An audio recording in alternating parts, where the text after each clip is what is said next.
In the steamy bayous of Louisiana, where Spanish moss drapes ancient cypress trees like ghostly curtains, and the line between land and water shifts with the tides, unfolds a story of determination, unexpected discovery, and the powerful lesson that sometimes our greatest enemies can become our most valuable allies. This is the tale of Jackson Tex Beaumont, a stubborn cattle rancher who decided to take on nature itself, only to discover that the solution to his problem would challenge everything he thought he knew about his land and his legacy. If you're ready for an adventure that will keep you on the edge of your seat and teach you something incredible about the balance of nature, hit that like button and subscribe for more amazing stories that prove truth is stranger than fiction. Don't forget to comment below and let us know which city you're watching from. We love connecting with our global audience. War in the pastures.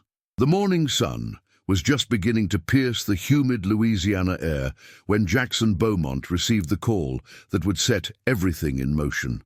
Standing on the wraparound porch of his antebellum-style ranch house, coffee mug in hand, he watched his foreman Quincy Thibodeau's pickup truck racing down the gravel road that led to the main cattle pastures. At 62, Tex Beaumont was a man accustomed to being in control. The Beaumont Ranch sprawled across 12,000 acres of prime Louisiana grazing land, supporting nearly 3,000 head of Black Angus cattle and generating millions in annual revenue. His great-great-grandfather had established the operation in 1847, and 4 generations of Beaumonts had built it into one of the most successful cattle operations in the Gulf South. But this morning, as Quincy's truck skidded to a stop in the circular drive, Tex could see from the Cajun foreman's expression that something was seriously wrong. "Boss, we got another one!" Quincy called out, his distinctive accent thick with frustration. "That's the 4th cow this month. Found her this morning near the South Pond, same as the others." Tex set down his coffee mug with deliberate precision. The others Quincy was referring to were 3 prime-breeding cows, each worth over $5,000, that had been found dead in recent weeks under circumstances that had baffled both Tex and the veterinarians he'd consulted. "Same bite marks?" Tex asked, though he already knew the answer. "Yes, sir. Dr. Marchand says it's definitely snake venom, but he's never seen anything this aggressive before. These aren't accidental encounters, boss. Something's hunting our cattle." Dr. Pierre Marchand, the large animal veterinarian who served the scattered ranches throughout Lafourche Parish, had been as puzzled as anyone by the attacks. Snake bites on cattle weren't unheard of in Louisiana, but they were typically defensive reactions, a cow stepping too close to a nest or water source where snakes were resting. What was happening on the Beaumont Ranch was different. The bite patterns suggested deliberate attacks, with multiple strikes on each animal. "Could be cottonmouths," Dr. Marchand had theorized during his examination of the 3rd victim. "They're aggressive enough, and we've had a wet spring that's driven them out of their usual territories. But I've never seen coordinated behavior like this." Tex had spent the last month trying conventional solutions. He'd hired snake removal specialists who had captured and relocated dozens of water moccasins, timber rattlers, and coral snakes from the ranch property. He'd consulted with wildlife management experts who had suggested everything from chemical deterrence to habitat modification. He'd even considered fencing off the water sources, though the cost would have been astronomical and the effectiveness questionable. Nothing had worked. If anything, the attacks seemed to be escalating. "Where exactly did you find her?" Tex asked, grabbing his keys and following Quincy toward the truck. "Same general area as the others, near the slough that runs behind the south pasture. But boss, there's something else you need to see." The drive to the south pasture took them through some of the most beautiful landscape in Louisiana, rolling hills covered in native grasses, dotted with century-old live oaks, and bordered by wetlands that teemed with wildlife. Under normal circumstances, Tex took pride in the pristine condition of his land and the harmony between his cattle operation and the natural ecosystem. Today, he was focused on war. The dead cow lay about 50 yards from the edge of the slough, her massive body testament to the violence of the attack. But what caught Tex's attention wasn't the cow itself. It was the tracks leading away from the scene.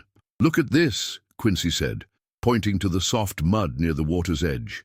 "I counted at least a dozen different snake trails, all heading in the same direction, toward the deep swamp." Tex knelt to examine the tracks more closely. Even to his experienced eye, the pattern was unusual. Instead of the random wandering trails typically left by snakes moving through an area, these tracks were almost purposeful, convergent, as if the animals had been moving with shared intent. "They're organizing," he said, more to himself than to Quincy. "Sir, the snakes. They're not just randomly encountering our cattle. They're coordinating somehow, working together. And they're coming from the heart of the swamp." The deep swamp Quincy had referred to was a 2,000-acre section of the ranch that had never been developed for grazing. It was a pristine wetland ecosystem, virtually untouched by human activity, where ancient cypress trees created a canopy so thick that sunlight rarely reached the water below. Tex's father had always maintained that the swamp was best left alone. It served as a natural buffer against flooding, provided habitat for wildlife, and frankly, was too difficult and expensive to clear for agriculture. But if the swamp was harboring whatever was killing his cattle, Tex was prepared to reconsider that hands-off approach. "Get me Jimmy Boudreau on the phone," he told Quincy as they loaded the dead cow onto a trailer for disposal. "If I'm going into that swamp to find these snakes, I'm going to need someone who knows every inch of those waters." Jimmy Boudreau was a third-generation swamp guide whose family had been navigating Louisiana's wetlands since before the Beaumonts had established their ranch. At 45, he was considered one of the finest hunters and trackers in the parish, equally comfortable pursuing alligators, wild boar, or the occasional python that had escaped from someone's exotic pet collection. "You sure about this, Tex?" Jimmy asked when they met that evening at Boudreau's marina. "That swamp's got places where a man can disappear and never be found. And if there's something in there that's aggressive enough to hunt cattle, well, might be more dangerous than you're bargaining for." Tex looked out over the dark water that marked the entrance to his ranch's swamp section. Somewhere in that maze of waterways and vegetation was whatever was threatening his livelihood and his family's legacy. "I'm sure," he said. "I've got 40 years invested in this ranch, and I'm not going to let a bunch of snakes run me off my own land. Besides, I figure if we can find where they're coming from, maybe we can figure out why they're behaving this way." Jimmy nodded slowly. "All right then, but we do this my way. That swamp don't forgive mistakes, and neither do the creatures that live in it." Indeed. As they loaded Jimmy's flat-bottom boat with supplies, camping gear, and snake-handling equipment, Tex found himself wondering if he was making the right decision. He was a cattle rancher, not a wildlife expert, but the alternative, watching his operations slowly bleed money as his livestock fell victim to an unprecedented predator, was unacceptable. That night, as he sat on his porch planning the expedition, Tex received a call from his daughter Victoria, who lived in New Orleans and managed the business side of the ranch operation. "Dad, are you seriously planning to go snake hunting in the swamp? Because that's what Quincy just told me." Victoria was 38, a Harvard MBA who had turned down offers from Fortune 500 companies to help modernize the family business. She was brilliant, practical, and typically served as the voice of reason when her father's stubbornness threatened to override his good judgment. "It's not snake hunting," Tex replied. "It's problem-solving. Something in that swamp is killing our cattle, and I intend to find out what and put a stop to it." "Dad, you're 62 years old. Let the professionals handle this. Hire more wildlife specialists, bring in the state agriculture department, do whatever it takes, but don't go into that swamp yourself." Tex understood his daughter's concern, but his mind was made up. "Victoria, this ranch has been in our family for 5 generations. Every one of those generations faced challenges that threatened to destroy what we'd built. They didn't run from those challenges, and neither will I." After ending the call, Tex stood on his porch, looking out toward the dark line of trees that marked the beginning of the swamp. Tomorrow, he would enter that wilderness in search of answers. He had no idea that what he would find would challenge everything he thought he knew about his land, his legacy, and the delicate balance between human ambition and natural law. The war with the snakes was about to begin, but it would end in ways that none of them could possibly imagine. Into the heart of darkness, the morning mist was still rising from the black water when Tex and Jimmy pushed off from the marina dock at dawn. The flat-bottomed boat, loaded with camping supplies, scientific equipment borrowed from Louisiana State University's biology department, and enough provisions for 3 days, moved silently through the maze of channels that led deeper into the swamp. First rule of swamp navigation, Jimmy said quietly as he maneuvered the boat through a narrow passage between 2 massive cypress trees, is respect. This place has been here for thousands of years. We're just visitors and not particularly welcome ones. Tex nodded, though his attention was focused on the water around them.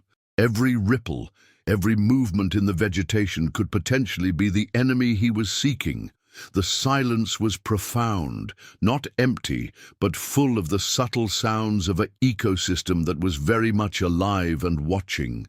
As they penetrated deeper into the swamp, the canopy above them grew thicker, filtering the morning light into a greenish twilight that felt almost otherworldly. Spanish moss hung from the branches like tattered curtains, and the air grew heavy with moisture and the rich scent of decomposing vegetation. "There," Jimmy whispered, pointing to a fallen log about 30 yards ahead. "Water moccasin, big one." Tex followed Jimmy's gaze and saw it. A thick, dark snake basking on the log, its triangular head clearly visible even at distance. But what caught his attention wasn't the snake itself, but the fact that it didn't move as their boat approached. Most snakes would have slipped into the water at the first sign of human presence. "It's not afraid of us," Tex observed. "No, it's not. And that's not normal behavior for cottonmouths. They're aggressive, but they're not stupid. Something's changed their instincts."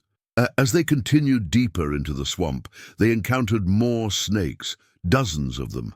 Timber rattlers coiled on low-hanging branches, coral snakes moving through the shallow water near the boat, and more water moccasins than either man had ever seen in one area. All displayed the same unusual lack of fear toward human presence. "Jimmy," Tex said as they rounded a bend in the channel, "in all your years guiding in these swamps, have you ever seen anything like this?" Jimmy was quiet for a moment, considering the question. "My grandfather told stories," he said finally, "about times when the snakes would gather, usually before big storms or during drought years. He said it was like they could sense changes coming that humans couldn't, but I always figured those were just old Cajun tales." They made their first camp on a small island, dominated by a massive live oak tree that provided both shelter and a vantage point for observing the surrounding water. As Jimmy set up their supplies, Tex used binoculars to scan the area for snake activity. What he saw defied his understanding of reptilian behavior. In a clearing about 200 yards away, dozens of snakes of different species were gathered in what could only be described as a congregation.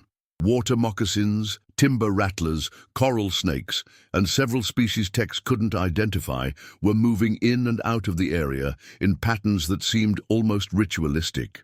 "Jimmy, you need to see this," he called softly. The Cajun guide took the binoculars and observed the scene for several minutes without speaking. When he finally lowered them, his expression was troubled. "That's not natural," he said. "Different snake species don't congregate like that. They compete for territory, for food sources. They don't socialize." "Nah, unless something's driving them to change their behavior," Tex replied. "The question is what?" They spent the rest of the day observing and documenting the unusual snake activity. Tex photographed everything with a digital camera, while Jimmy sketched maps of the channels and marked locations where they'd encountered concentrated snake populations.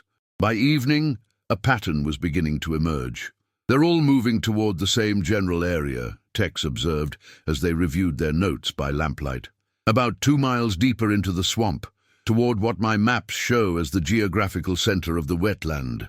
That's where the old Boudreaux trapping camp used to be, Jimmy said. My great-grandfather built a cabin back there in the 1920s. Haven't been to that area in probably 15 years. What's there now? Last time I checked, not much. The cabin fell down decades ago. It's just deep swamp, thick canopy, black water, and more wildlife than you can shake a stick at. If something's drawing the snakes, that would be the place. That night, as they took turns keeping watch, Tex found himself thinking about Victoria's concerns and wondering if he was being reckless. But every time he considered turning back, he thought about the dead cattle, the economic impact on the ranch, and the 5 generations of Beaumonts who had refused to back down from challenges that threatened their legacy. The second day brought them deeper into the swamp than either man had ventured in years. The channels grew narrower, the water darker, and the sense of entering a truly wild place grew stronger with each mile. But it also brought more evidence that something unusual was happening in the ecosystem. "Look at this," Jimmy said, pointing to a section of bank where the mud was churned up in unusual patterns. "This is where they're coming out of the water, dozens of them, all heading inland." The trail was unmistakable, a highway of snake tracks leading away from the water and disappearing into the thick undergrowth. Following it on foot would be dangerous, but it was clearly the path they needed to pursue. "We go on foot from here," Jimmy decided. "The boat won't make it through these shallows, and if we're going to find what's at the end of this trail, we need to follow it directly." They cached their boat and most of their supplies on a small island, taking only essential gear and emergency provisions. The hike through the swamp interior was unlike anything Tex had experienced. Every step had to be carefully placed to avoid sinkholes. Every branch overhead had to be checked for snakes. And the humidity was so intense that their clothes were soaked with sweat within minutes. But the trail of snake activity was clear and consistent, leading them steadily toward the heart of the wetland.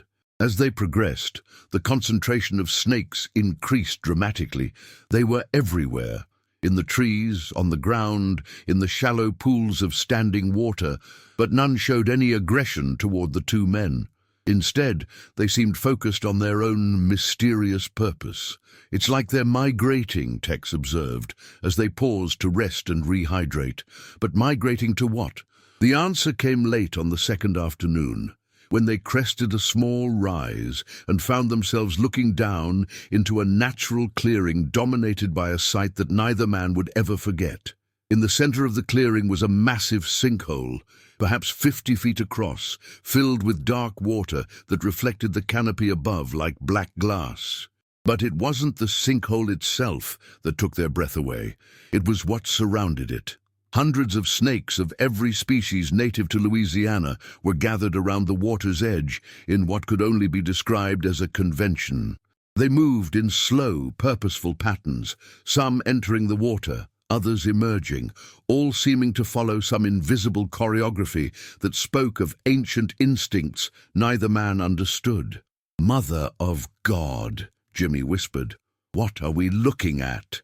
Before Tex could answer, the water in the center of the sinkhole began to churn, and something emerged that would change everything they thought they knew about the creatures they'd come to hunt. The discovery that changed everything.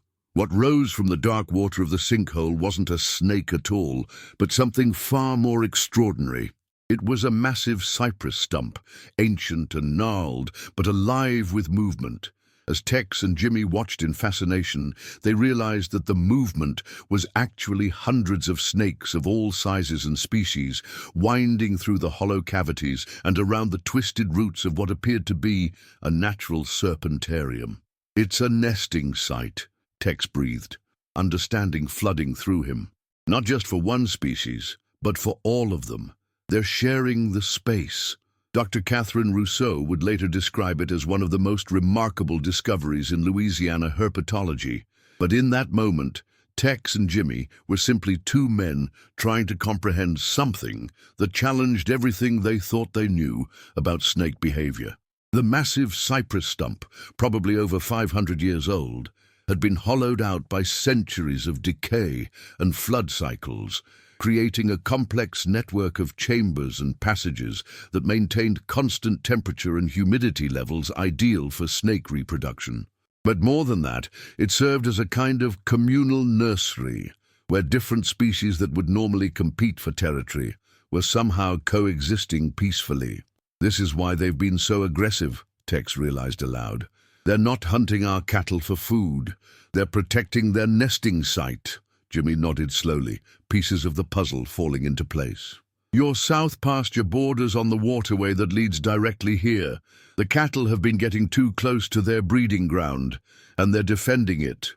As they watched from their concealed position, more snakes arrived continuously, emerging from the water, descending from trees, appearing from the undergrowth in a steady pilgrimage toward the ancient cypress. The behavior was unprecedented in scientific literature, but it was happening right before their eyes. "We need to document this," Tex said, pulling out his camera, "and we need to get expert help out here. This isn't just about protecting my cattle anymore. This is something important." They spent the next several hours photographing and filming the site from multiple angles, careful not to disturb the snakes or alter their behavior. As the day progressed, they began to notice patterns in the activity that suggested an even more complex social structure than they'd initially realized. Different species seemed to have different roles in the community. The larger water moccasins appeared to serve as guards, positioning themselves at the perimeter of the site and showing aggressive postures toward any potential threats. Smaller species like coral snakes moved freely throughout the site, often interacting with larger snakes in ways that suggested communication rather than competition. And the timber rattlers seemed to function as scouts, regularly leaving the site and returning, as if reporting on conditions in the surrounding territory. "It's like a city," Jimmy observed. "Each species has its job, its place in the community." That evening, as they made camp at a safe distance from the nesting site, Tex placed a satellite phone call to Dr. Catherine Rousseau at LSU's School of Renewable Natural Resources. He'd met her at several agricultural conferences where she'd presented research on wildlife management in farming operations. "Tex?" Dr. Rousseau's voice was clear despite the distance. "I got your message about needing a herpetologist. What exactly have you found out there?" Tex described their discovery as carefully as he could, knowing that it would sound unbelievable even to a professional scientist. Dr. Rousseau listened without interruption, asking only occasional clarifying questions about location, species identification, and behavior patterns. "Tex," she said when he'd finished, "if what you're describing is accurate, you've stumbled onto something that could rewrite our understanding of reptilian social behavior. Can you get me there?" "We'll guide you in," Tex promised. "But I'm warning you, it's a challenging trip, and we still haven't figured out how to resolve the conflict between this, Snake City, and my cattle operation." Dr. Rousseau arrived 2 days later with a team of graduate students and enough scientific equipment to conduct a proper study of the site. The journey into the swamp took on a different character, with the addition of trained biologists who could identify species, document behaviors, and place their observations in proper scientific context. What they discovered over the next week revolutionized not just Tex's understanding of his land, but the scientific community's understanding of reptilian behavior. The ancient cypress stump wasn't just a shared nesting site. It was a true multi-species community with complex social structures, communication systems, and territorial agreements that had probably been evolving for centuries. Different snake species had developed complementary roles that benefited the entire community. Some served as sentries, others as scouts, still others as caretakers for communal egg-laying sites. The implications are staggering, Dr. Rousseau explained to Tex as they reviewed footage of the site. "We've always assumed that snakes were primarily solitary creatures that came together only for mating. This suggests they're capable of much more sophisticated social organization than we ever imagined. But the discovery also explained the attacks on Tex's cattle. The snake community had apparently existed in equilibrium for generations, but recent changes in water levels due to drought and land development in the area had altered the traditional boundaries between the nesting site and the surrounding territory. The cattle weren't being hunted. They were being warned away from an area that the snakes considered sacred. "So what's the solution?" Tex asked. "I can't have my livestock being attacked, but I'm not about to destroy something this remarkable either." Dr. Rousseau smiled. "I think the solution might be simpler than you imagine, and it might benefit both your ranch and our research in ways you haven't considered." Her proposal was as elegant as it was practical. Rather than trying to eliminate the snake community or relocate his cattle operation, Tex could create a buffer zone between the nesting site and his grazing areas. This would protect both his livestock and the snakes, while allowing researchers to study the site and document behaviors that might never be observed again. "But there's more," Dr. Rousseau continued. "This discovery is going to attract attention from conservation organizations, scientific institutions, and ecotourism operations. If you're willing to work with us, we can help you develop a sustainable model that protects the snakes while generating revenue for your ranch." The idea of turning his snake problem into a business opportunity was not something Tex had considered, but as Dr. Rousseau outlined the possibilities, he began to see the potential. Guided educational tours, research partnerships, conservation grants, all could provide income streams that would more than offset the cost of maintaining buffer zones around the nesting site. That evening, as the research team continued their documentation work, Tex called Victoria to update her on their discoveries.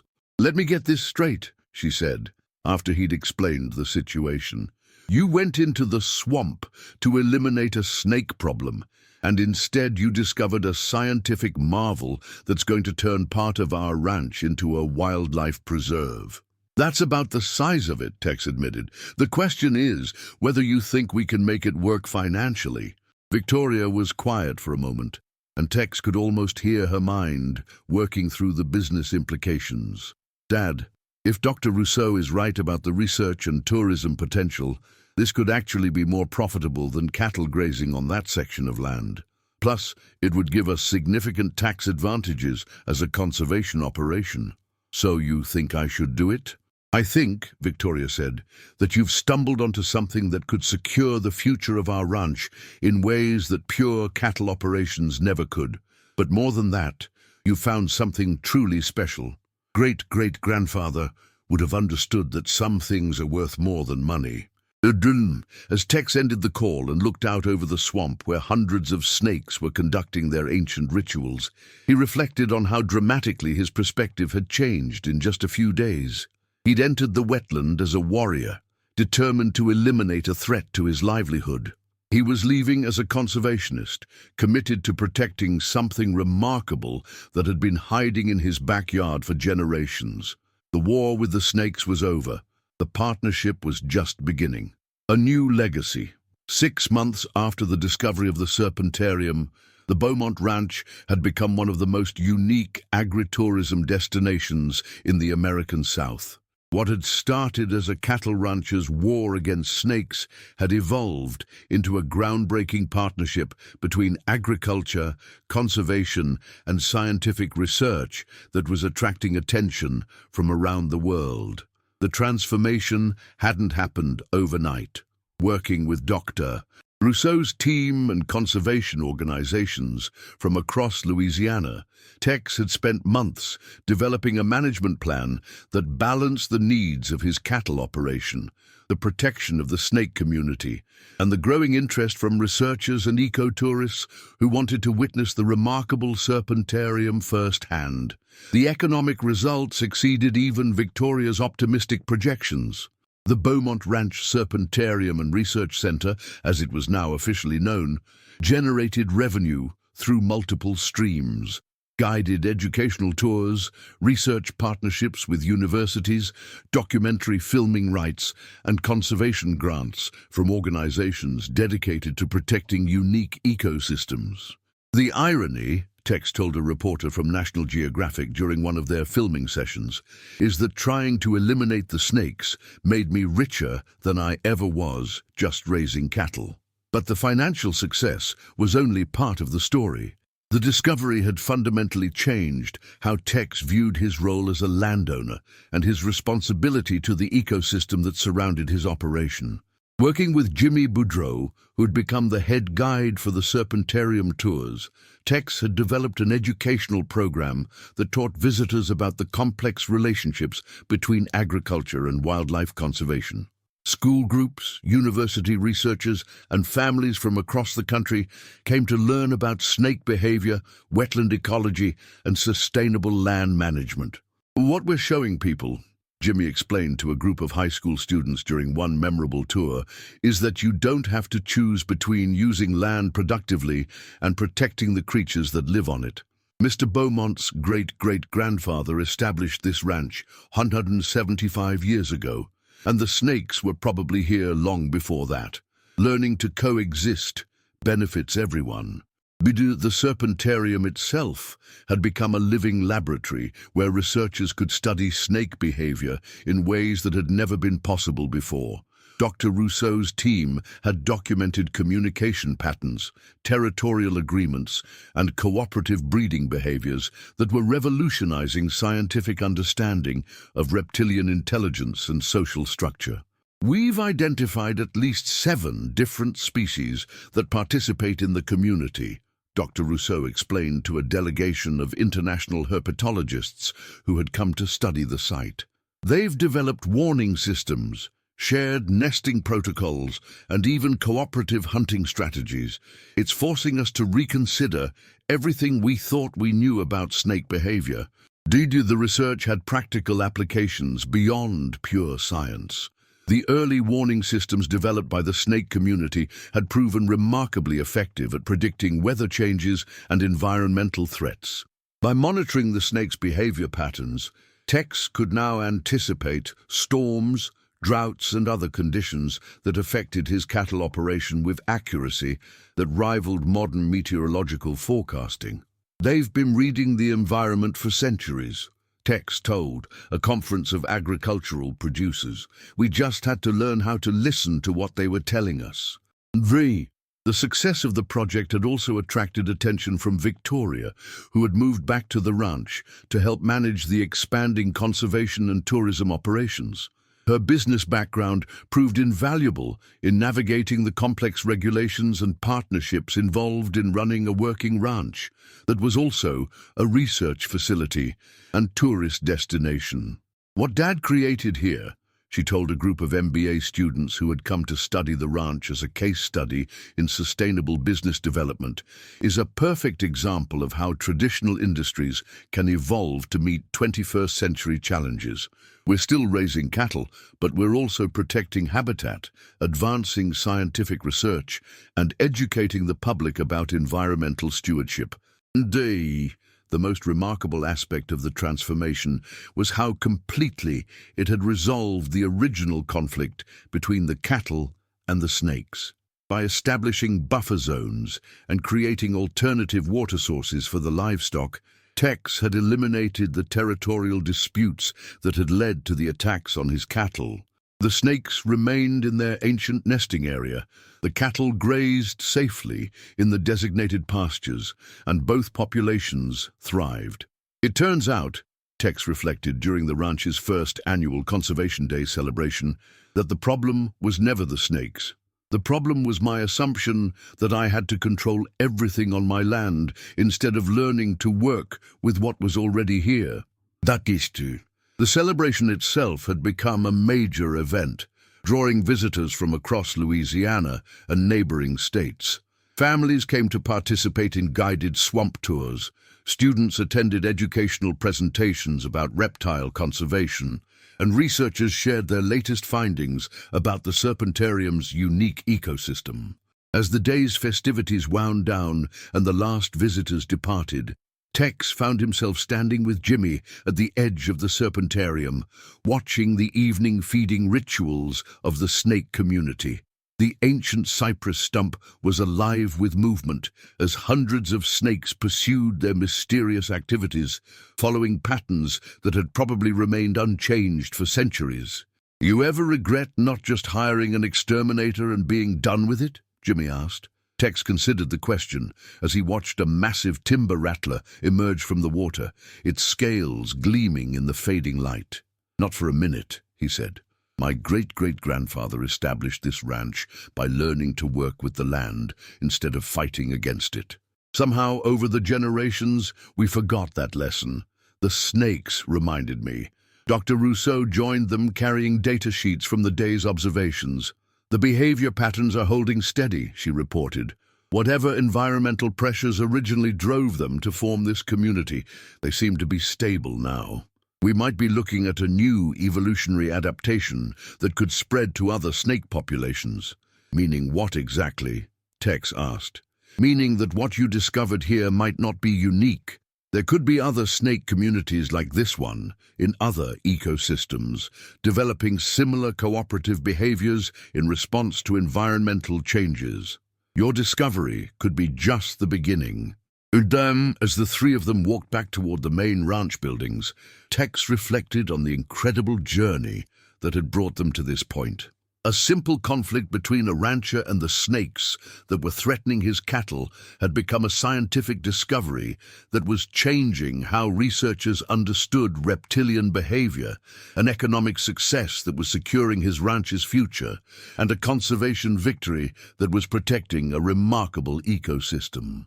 "The thing about legacy," he told Victoria over dinner that night, "is that you never know what form it's going to take. I thought my job was to preserve what previous generations had built. Turns out it was to discover what they never knew was there." The Beaumont Ranch would continue to evolve, continuing to balance agriculture, conservation, and research in ways that benefited all three. But the Serpentarium would remain its crown jewel, a testament to the power of curiosity over fear, cooperation over conflict, and the remarkable discoveries that await those brave enough to look beyond their assumptions.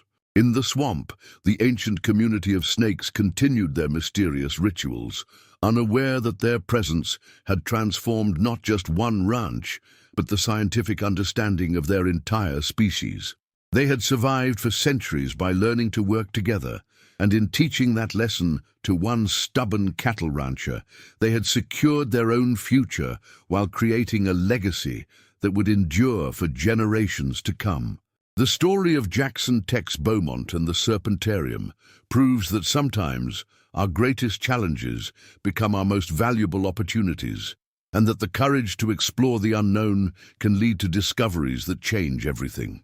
What began as a wealthy rancher's war against snakes that were threatening his cattle became a groundbreaking scientific discovery that revolutionized our understanding of reptilian behavior and created a new model for balancing agriculture with conservation. Today, the Beaumont Ranch Serpentarium and Research Center stands as a testament to the power of curiosity over fear, cooperation over conflict, and the remarkable discoveries that await those brave enough to question their assumptions. The ancient snake community continues to thrive under protection. Researchers from around the world come to study their unique behaviors, and thousands of visitors each year learn about the delicate balance between human activity and natural ecosystems. But perhaps the most important lesson from Tex's journey is this. Sometimes the solution to our problems isn't elimination or control, but understanding and partnership. By choosing to explore rather than destroy, to protect rather than exploit, one stubborn rancher discovered that his greatest enemy could become his most valuable ally.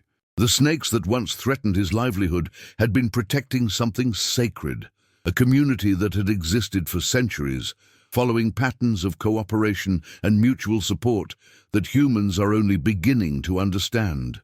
In learning to respect that community, Tex not only saved his ranch, but created a legacy that will benefit science, conservation, and education for generations to come.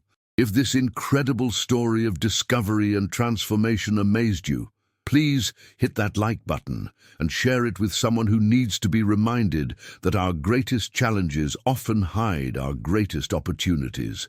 Subscribe for more amazing tales that prove truth is stranger than fiction and that the natural world still holds mysteries waiting to be discovered. Don't forget to let us know in the comments which city you're watching from. We love hearing from our global family of nature lovers and adventure seekers. Have you ever discovered something unexpected on your own property or found that a problem led to an amazing opportunity? Share your story in the comments below. Your experience might inspire someone else to look at their challenges in a whole new way. Remember, sometimes the most incredible discoveries are hiding right in our own backyards.